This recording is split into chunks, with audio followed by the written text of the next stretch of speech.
नमस्ते दोस्तों, जय भारत। आज दो चीज़ के बारे में सोचने के लिए आया हूँ। फिलॉसफी को भारत में दर्शन कहा जाता है। अब ये सवाल ये है कि क्या वाकई फिलॉसफी और दर्शन एक ही है या इसमें कुछ फर्क है, कुछ अलग है। तो पूरा भारत में हम दर्शन ही मानते हैं फिलॉसफी को। कई लोग फिलॉसफी को हिंदी में दर्शन शास्त्र भी कहता है। पर क्या इसमें कुछ फर्क है? मुझे लगता है काफ़ी अंतर है फिलॉसफी और दर्शन की कॉन्सेप्ट में। तो कॉन्सेप्ट को लेकर ही आया हूँ आज। अब देखिए, हमारे सामने दो संप्रदाय दर्शन का, फिलॉसफी का। जो यूरोपियन सिस्टम ऑफ नोइंग, जिसे हम फिलॉसफी मानेंगे, फिलॉसफी कहेंगे, और भारतीय सिस्टम ऑफ नोइंग हम उसे दर्शन मानेंगे। अब यूरोपियन फिलॉसफी का एक स्वभाव है कि वो स्पेकुलेटिव है। ज़रा रुकिए, देखिए, हमें यूरोपियन नॉलेज ट्रेडिशन में किन किन का नाम पहले आता है। आप जब यूरोपियन फिलॉसफी कहेंगे तो शुरू होता है ग्रीस से शुरू होता है, और वहाँ हमारे सामने तीन नाम आता है, सोक्रेटिस, प्लेटो, एरिस्टोटल। उसके बाद लगभग ख़त्म ही हो जाता है। तो कुछ और कारण है, वो भी जानना ज़रूरी है। फिलहाल फिर कभी बताएंगे वो। तो हाँ, दो किस्म का प्रयोग होता है यूरोपियन फिलॉसफी में। प्री सोक्रेटिक थिंकर्स, मतलब सोक्रेटिस से पहले वाले, और सोक्रेटिस, प्लेटो, एरिस्टोटल, वहाँ से थोड़ा सिस्टमैटिक फिलॉसफी होता है यूरोप में। सोक्रेटिस का जो पहला थिंकर है यूरोप का, जिसका नाम रहा थेल्स ऑफ ग्रीस, और उनका स्टूडेंट एवं कंटेम्पररी थे एनेक्सिमेंडर, एनेक्सागोरस वगैरह कुछ नाम है। और जो सिस्टमैटिक फिलॉसफी जिसे लोग मानते हैं यूरोप में, वो रहा सोक्रेटिस। उसके बाद उनका स्टूडेंट प्लेटो, और उनका स्टूडेंट एरिस्टोटल। और एरिस्टोटल के साथ लगभग यूरोपियन ग्रीक फिलॉसफी ख़त्म ही हो गया। अब उसके बाद सोक्रेटिस, प्लेटो, एरिस्टोटल के बाद एक लंबा गैप है, लगभग 2000 साल का। उसके बाद हमें यूरोप में जो मिलता है कहने के लिए, तो बस इन्हीं का नाम आता है। रेने डेकार्ट, फ्रांस का है। और उसके बाद धीरे धीरे द फ्रांसिस बेकन आ गया, और लेबनीज, स्पिनोजा, ये लोग आ गया। ठीक, अब जितना यूरोपियन फिलोसफर्स है, हाँ, तेल्स की एक बात कहना, तेल्स तो कोई सिस्टमैटिक थिंकर नहीं था, पर उन्होंने वो 5 ग्रोस एलिमेंट्स का जिक्र किया। उसमें कहा जाता है, बड़ी इंटरेस्टिंग बात है, कि ए थेल्स ऑफ ग्रीस इजिप्ट में एक मर्सनरी के रूप में काम कर रहे थे। मर्सनरी का उस समय जब इजिप्ट में था थेल्स ऑफ ग्रीस, अपना भारत का पंजाबी मर्चेंट्स, उनसे मुलाकात हुआ, उनसे बात हुआ।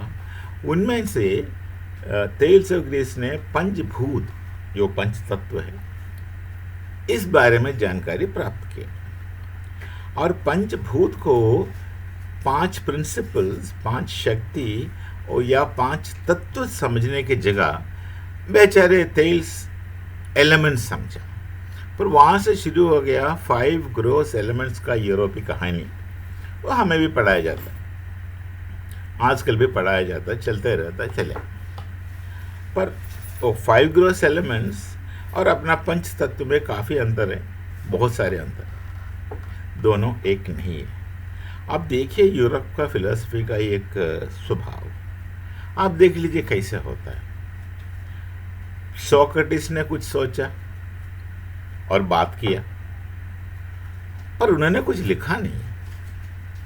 सोक्रेटिस का जो बात, जो चर्चा उन्होंने किया यंगस्टर्स के साथ, उसके बारे में लिखा प्लेटो ने, जो सोक्रेटिस का स्टूडेंट, और उन्होंने लिखा भी एक डायलॉग रूपेण।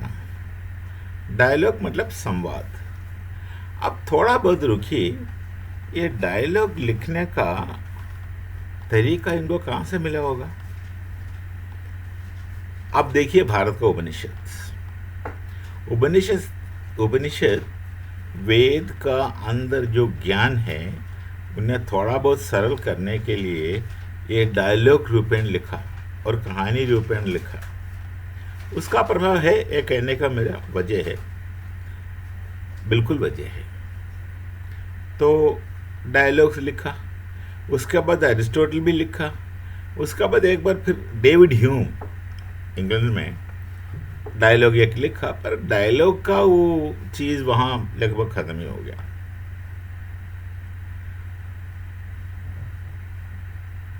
और उसके बाद एरिस्टोटल, प्लेटो ने एक कुछ अपना गुरुकुल जैसे किसी चीज़ का स्थापना किया, जिम्नेशियम बोला, फिर एरिस्टोटल एकेडमी बोला, ये चला। पर इनमें आप देखिए प्रत्येक व्यक्ति बैठ करके बड़ी खूबी से सोच करके कंटेम्पलेट करके कहता है बात। सोक्रेटिस ने वही किया, लिखा नहीं है, पर प्लेटो ने काफ़ी कुछ लिखा, उनकी अपनी सोच। सोच से कुछ वजह नहीं है,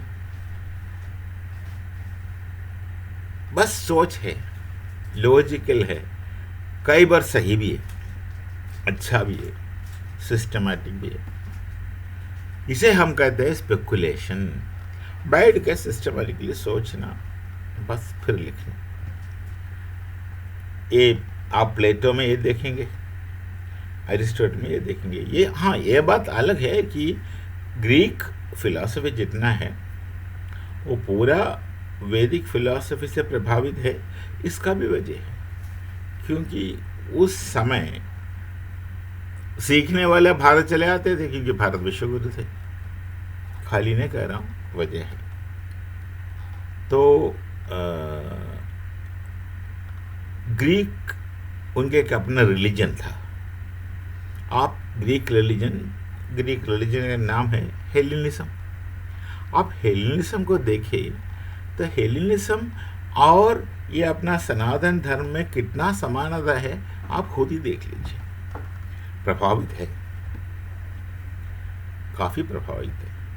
तो प्लेटो ने जो किताब लिखा रिपब्लिक, उसमें एक आइडियल स्टेट का भी बात किया प्लेटो ने। उस आइडियल स्टेट और वैदिक वर्णाश्रम धर्म में कितना समानता है, खुद ही जानिए। एकदम मिरर इमेज जैसे लगता है। चलिए, हमारा फोकस आज उसमें नहीं है, अब उसमें है स्पेकुलेटिव फिलॉसफी। आप देखिए प्लेटो स्पेकुलेशन किया, एरिस्टोटल स्पेकुलेशन किया, सोक्रेटिस स्पेकुलेशन किया, प्री सोक्रेटिक फिलोसोफर जो थेल्स ऑफ ग्रीस है, उन्होंने भी स्पेकुलेशन किया, तभी तो जाके पंचभूत को 5 ग्रॉस एलिमेंट्स बताए उन्होंने। उसका बाद देखिए रेने डेकार्ड का स्पेकुलेशन किया। डेकार्ड का काफ़ी मजबूरी है।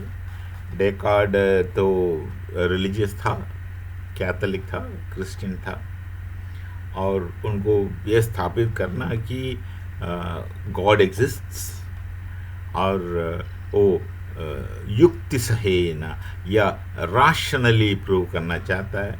उन्होंने काफ़ी स्पेकुलेट करते करते करते वो प्रिंसिपल लेके आया, cogito ergo sum, I think therefore I exist, और वहाँ से फिर वो डिसम्बॉडीड एक्सिस्टेंस ऑफ सोल तक गया।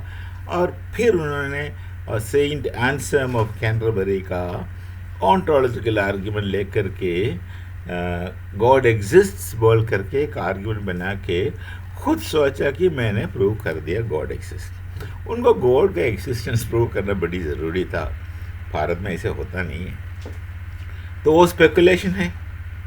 उसके बाद जो भी फिलासफर आप देखिए यूरोप में, सब प्रत्येक व्यक्ति बैठ करके बड़े अच्छी तरीके से सोच करके एक बनाता है चिंता पद्धति कहें, इसी को स्पेकुलेटिव फिलोसफी कहते हैं। अब ये पूरा उस समय से लेकर आज तक जितना भी यूरोपियन थॉट सिस्टम आता है, सब तो स्पेकुलेटिव है। चलो, आप इमैनुअल कांट का नाम तो सुने होंगे। कांट को किसने बताया कि एक वर्ल्ड नोमिना होता है, दूसरा फिनोमिना होता है, और उन्होंने उनका अपना एक मॉरल फिलोसफी है। मॉरल फिलोसफी भारत के लिए बैठता नहीं, सूट नहीं होता, हमारा धर्म होता है।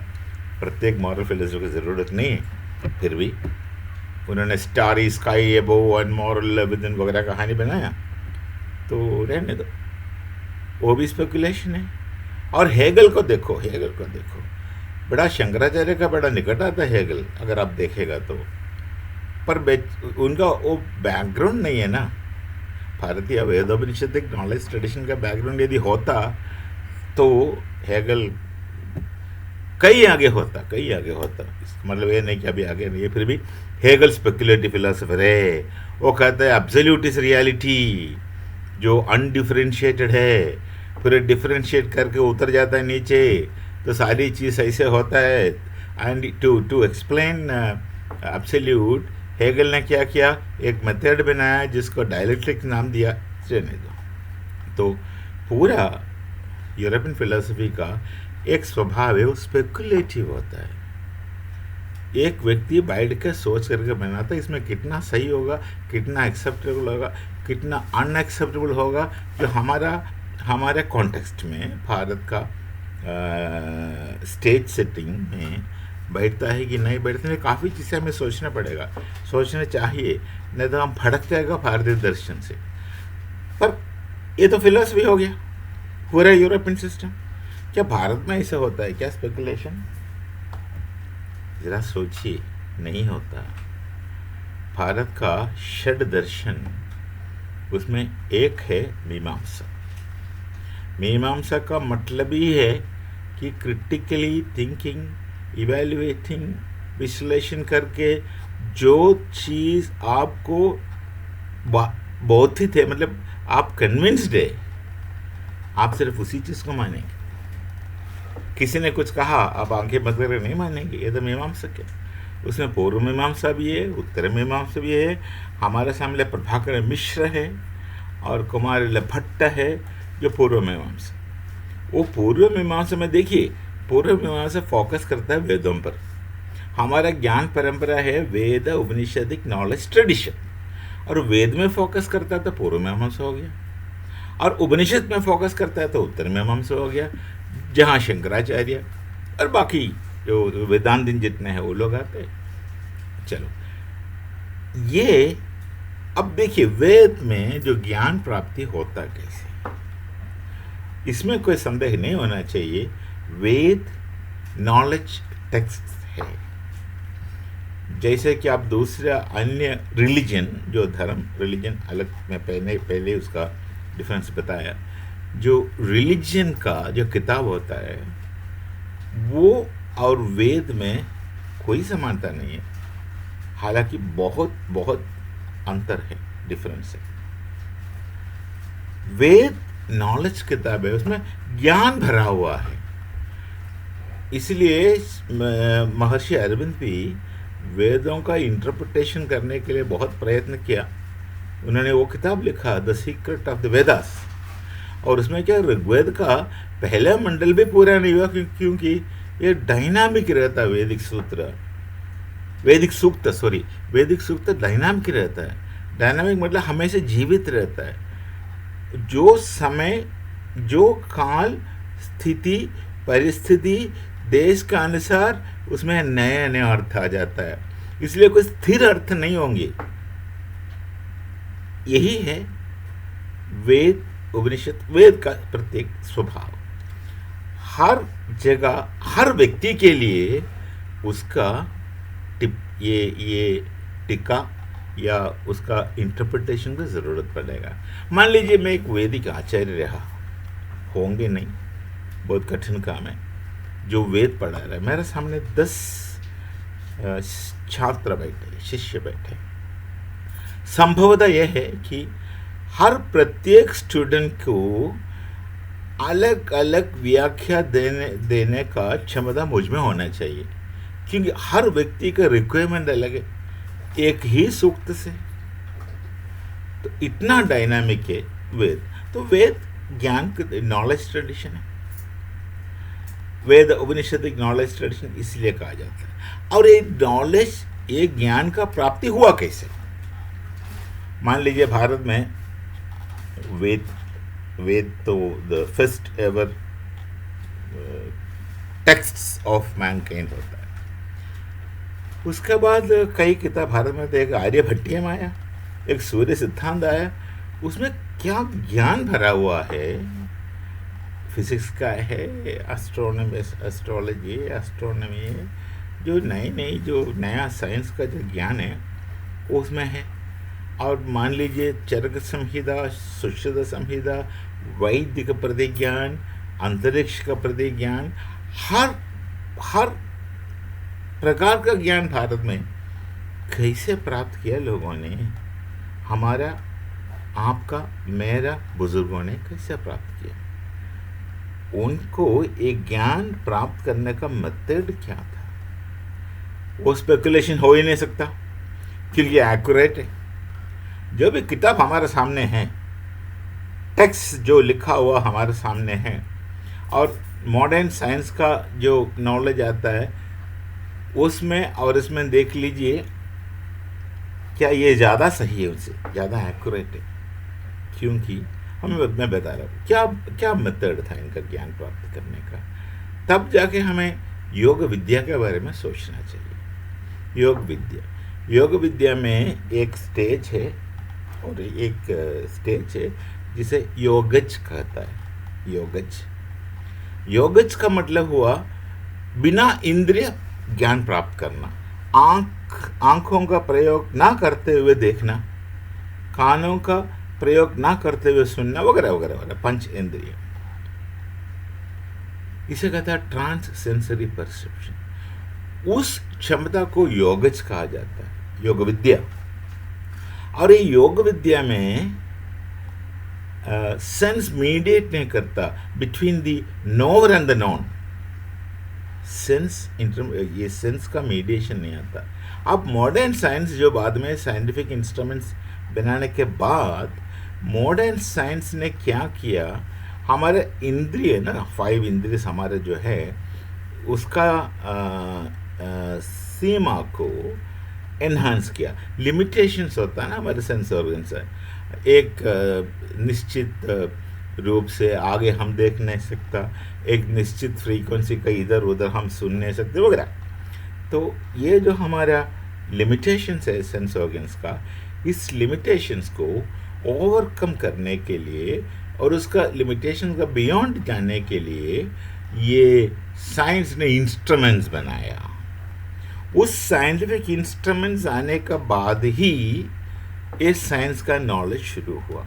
पर भारत में योगज से ही बिना इंस्ट्रूमेंट्स, बिना इंद्रिय, बिना सेंस ऑर्गन्स ज्ञान प्राप्ति जब होगा, तब इस चीज़ को ज़रूरत नहीं। और वो ज्ञान मीडिएटेड नहीं है थ्रू इंस्ट्रूमेंट्स का थ्रू नहीं है, तो सीधा सीधा है, तो इनमें एक्यूरेसी ज़्यादा होगा, नेचुरली, स्वाभाविक।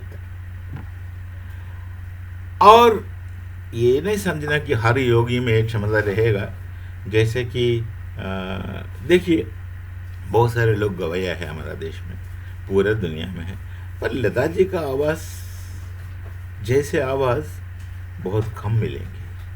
वो गिफ्ट, हम गिफ्ट ही कहा सकते हैं नेचर का या भगवान का। तो वो योगज का क्षमता हर किसी में नहीं होगा, कई लोगों में होता है। पर एक व्यक्ति में योगज का क्षमता हुआ, उन्होंने कॉग्निज किया, उन्होंने नॉलेज प्राप्त किया, उस नॉलेज को ऊपर हम काम करेंगे स्कॉलर लोग, यही स्थिति रहा भारत में। चलिए, तो भारत में नॉलेज ट्रेडिशन को इसीलिए दर्शन कहा जाता है, और यूरोप का नॉलेज ट्रेडिशन को फिलॉसफी कहता है, क्योंकि वो स्पेकुलेटिव है। भारत का स्पेकुलेटिव नहीं है, इट इज़ डायरेक्टली नोइंग। इसे हम अंग्रेज में एक्सपीरियंशियल कहता है। कैसे experience? Directly experiencing the reality. That experience is done through योग विद्या, योगज। तो ये दो चीज़ अलग अलग है। फिलॉसफी यूरोप का होता है, दर्शन भारत में होता है, और जो दर्शन भारत में हुआ दुनिया में कहीं नहीं होगा, होता भी नहीं। बस ये एक बात है। इसलिए हम फिलॉसफी जब कहता है, भारत का हर यूनिवर्सिटी में तो फिलॉसफी को फिलॉसफी ही कहता है, पर ये हमें सामने रखना चाहिए कि भारतीय दर्शन यूरोपियन फिलॉसफी से काफ़ी हटकर है, काफ़ी अलग है। ऐसे बहुत सारे कॉन्सेप्चुअल कन्फ्यूशन हम लोग में है, क्योंकि वो नेचुरल होता है। इतना साल कॉलोनियल रूल रहा, और उनका एजुकेशन तो उनका हाथ में थे। हमारा गुरुकुल तो काफ़ी हद तक नष्ट हो गए, लगभग पूरा ही नष्ट हो गए।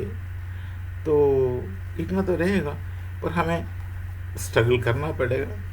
पर यह बात निश्चित है, एक दिन तो ज़रूर आएगा कि स्पष्टता हम लोगों में बिल्कुल आ जाएगा।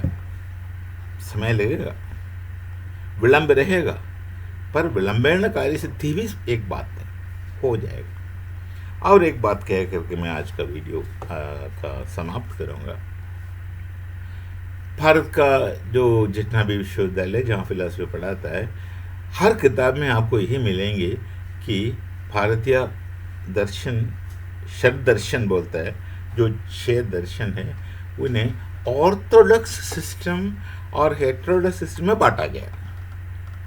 उस ऑर्थोडॉक्स सिस्टम को भाई हिंदी में आस्तिक और हेटेरोडॉक्स सिस्टम को नास्तिक बताया गया। ये बहुत गड़बड़ हुआ, बहुत गलत बात है। एक तो भारतीय षड दर्शनों को ऑर्थोडॉक्स और हेटेरोडॉक्स में बांटना ही गलत है। ये यूरोपियन लोगों का किया हुआ है, जानबूझ के तो नहीं, उनमें वही क्षमता थी समझने का।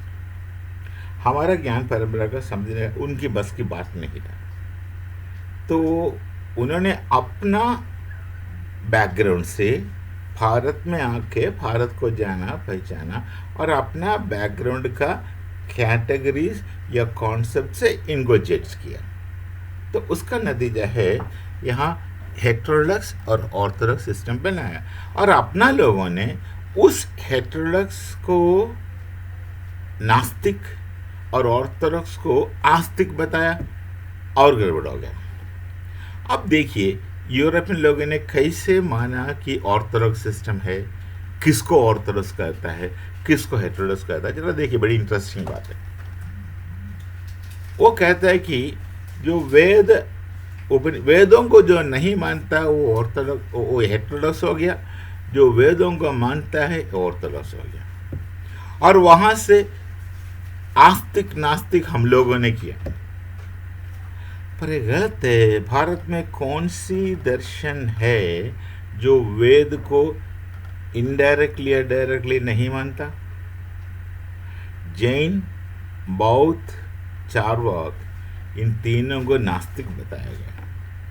क्या जैन और बौद्ध और महर्षि चारवाक तो महर्षि है, वो भी जो पुनर्जन्म न विद्यते जब कहा, वो योग विद्या के बैकग्राउंड में कहा, और वेदों को महर्षि चारवाक नहीं मानता, कैसे कह सकते हैं? वो कन्फर्मिस्ट शायद नहीं होंगे। अरे शंकराचार्य भी कन्फर्मिस्ट नहीं था, शंकराचार्य भी कोई कन्फर्मिस्ट नहीं था, वो रिचुअलिज्म नहीं मानते थे। पर आप रिचुअलिज्म मानते हो, उनको विरोध नहीं करते इसलिए नहीं थे क्योंकि आपको उसमें से अर्थ प्राप्ति होता है, आपका लक्ष्य पूरा होता है रिचुअल के द्वारा। तो हम थोड़ी मना करेंगे आपको, पर रहने दीजिए। तो महर्षि चारवाक भी आप कैसे कहता वेदों का नहीं मानता?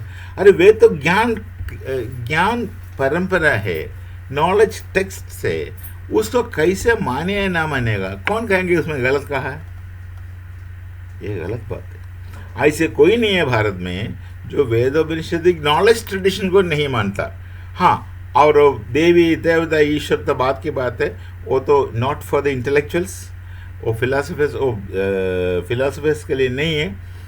हर प्रत्येक चिंतक इस चीज को अपना ढंग से समझता है, जैसे वेदों ने सिखाया हमको। मैं अपना ढंग से समझता हूँ, मैं अपना कैपेसिटी के द्वारा समझता हूँ। मान लीजिए मैं 50 सीसी का इंजन हूँ, मुझ में वही क्षमता है, मैं ऐसे ही समझूंगा। और मैं 1000 सीसी का इंजन हूँ, मुझे कुछ क्षमता ज़्यादा है, तो मैं कुछ उसी प्रकार समझूंगा। तो ये हेटेरोडॉक्स ऑर्थोडॉक्स गलत है। ऐसे तो कोई नहीं जो वेदों का नहीं मानता। वेद एज नॉलेज टेक्स्ट हर कोई मानता है, हर कोई मानता है। और जैसे गॉड के ऊपर यूरोपियन लोग बिलीव करता है, वैसे हम कभी नहीं करते। हमारे लिए God is not a person. Semitic tradition में वो गॉड एक व्यक्ति है, एक पर्सन है। हम तो एक रियलिटी मानते हैं उनको, एक तत्व मानता है जो अल्टीमेट रियलिटी कहता है। चलिए वो तो फिर कभी बताएंगे।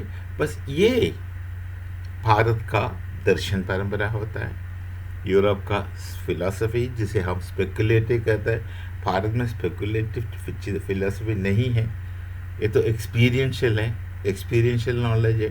स्पेकुलेशन तो स्पेकुलेशन है, सही भी हो सकता है, गलत भी हो सकता है। तभी तो यूरोपियन नॉलेज स्टडीज में आपको इतना ब्रेक्स मिलेंगे, एक से हट कर दूसरा, एक को क्रिटिक करके दूसरा, उसको क्रिटिसिज्म कर तीसरा, ये रहता है ब्रेक्स कंटिन्यूसली। जो यूरोपियन नॉलेज ट्रेडिशन में, भारत में वो कंटिन्यूटी है, क्योंकि वो दर्शन है। तो इतना याद रखिए कि भारतीय दर्शन को शास्त्र बोलता है, लगभग सही नहीं है। उसमें कौन सी शास्त्र है? शास्त्र का मतलब भी कुछ अलग होता है, लोग शास्त्र को कुछ और ही समझते हैं। दर्शन दर्शना ही है, वो एक्सपीरियंशियल नॉलेज है। फिलॉसफी स्पेकुलेटिव नॉलेज बस। और हेटेरोडॉक्स ऑर्थोडॉक्स में पढ़ना नहीं है, क्योंकि वो अनरियलिस्टिक है, सही नहीं है। ऐसे नहीं कि भारत में कोई बिलीव करता है, एक्सेप्ट करता है गॉड को, और कोई नहीं करता। हमारा कॉन्सेप्ट ही कुछ अलग है, उनके जैसे नहीं है। चलिए आज यही समाप्त करता हूँ। जय भारत, नमस्कार, जय श्री राम।